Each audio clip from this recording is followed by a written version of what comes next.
Yes, indeed. It is called Lothric. You used to hold doors open for people who would later slam every door in your face.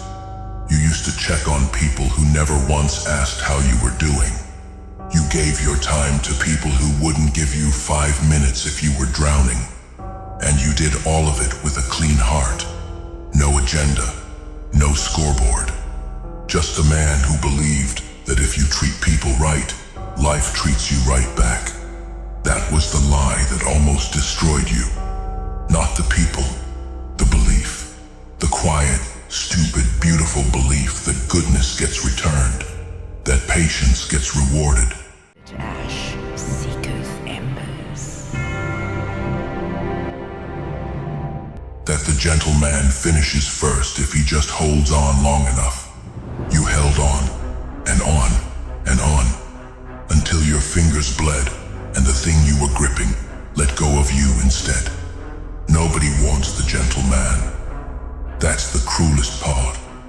Nobody sits him down when he's young and says, listen, the world is going to take your kindness and eat it alive.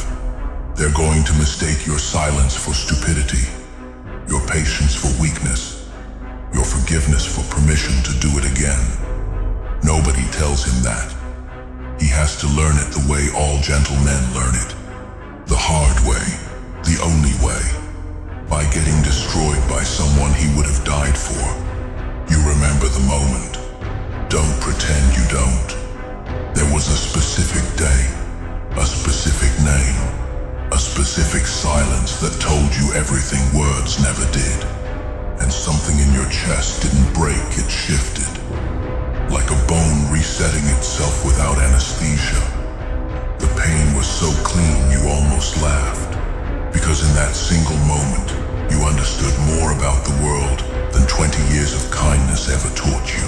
You're never done. Don't stop when you're tired. Stop when you're done. Stay hard.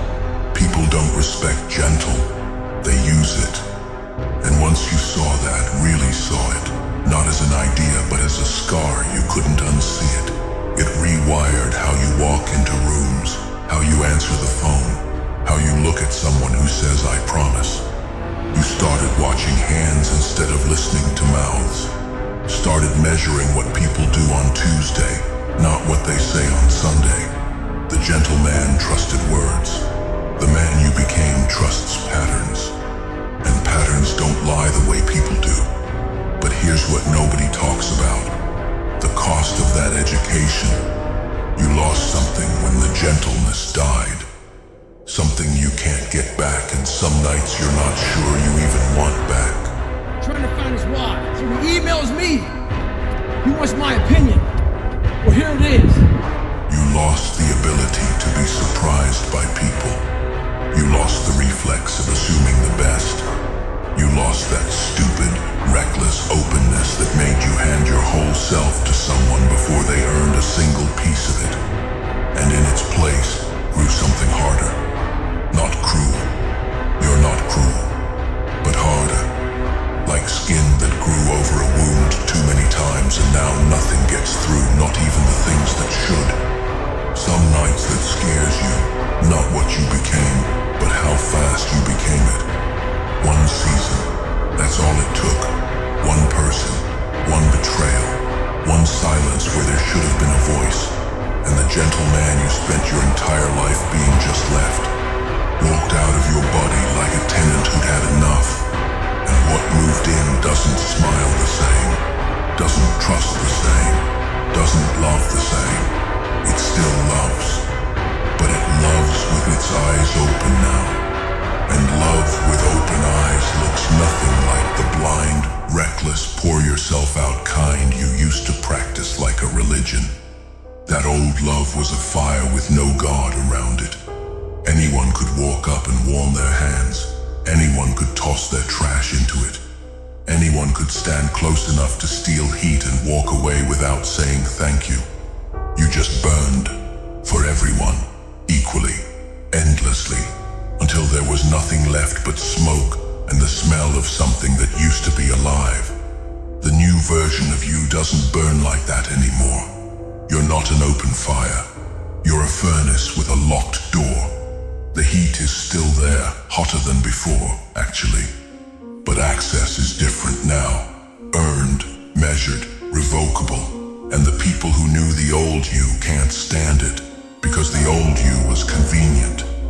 The old you was a well they could drop a bucket into any time they were thirsty, without ever asking if the well was running dry. It was. You were.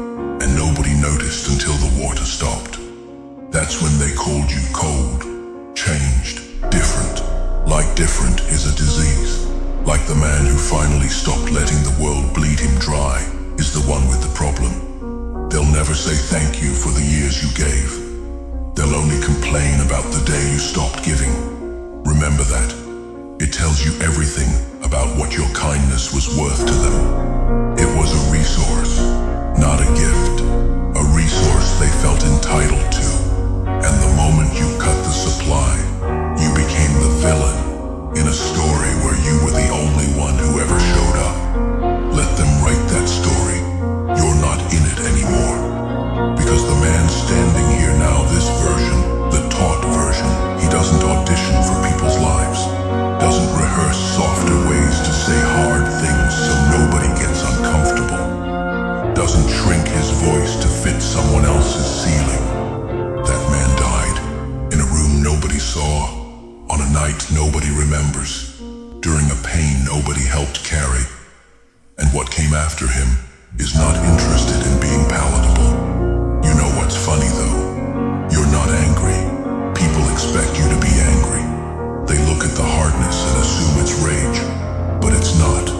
Rage is loud. What you carry is quiet. It's a settled thing, a knowing. Like a man who touched the stove once and doesn't need a second lesson. You're not angry at the people who used you. You're just finished being available for it. There's a difference. Anger wants revenge. Finish just wants distance. And distance is the most terrifying thing you can give someone who was feeding off your presence. Some men are born gentle. You were one of them. You didn't choose it. It was your default setting. Help first. Think second, give everything, keep nothing. And life looked at that gentleness and said, let me show you why that's not enough. Not because gentleness is wrong, because gentleness alone, without teeth, without boundaries, without the willingness to walk away from people you love, that's not kindness. That's a death wish wearing a smile. So life gave you teeth, not by handing them to you, by putting you in rooms where you needed them and didn't have them, by letting you get bitten so many times that growing your own became survival, not choice. And now you have them, sharp, clean, hidden behind a face that still looks calm. And that combination, the calm face with the sharp teeth, that is the most dangerous thing walking. Not dangerous because you want to hurt anyone. Dangerous because you finally stopped letting anyone hurt you. And a man who no longer fears loss, no longer needs approval, no longer performs gentleness to earn love he should have been given for free. That man cannot be controlled, cannot be guilted, cannot be dragged back into the cage he smiled his way through for years. You're out now, and out is permanent. So if you're listening to this, and you recognize yourself the former gentleman, the one who gave too much and got taught too hard, know this. What you lost made room for what you became. And what you became is not less than what you were. It's the armed version. The version that still holds the door open, but watches who walks through it and closes it when he needs to, without apology, without guilt, without looking back. Some men are born gentle until life teaches them otherwise. You were taught, and class is over. Now walk like it.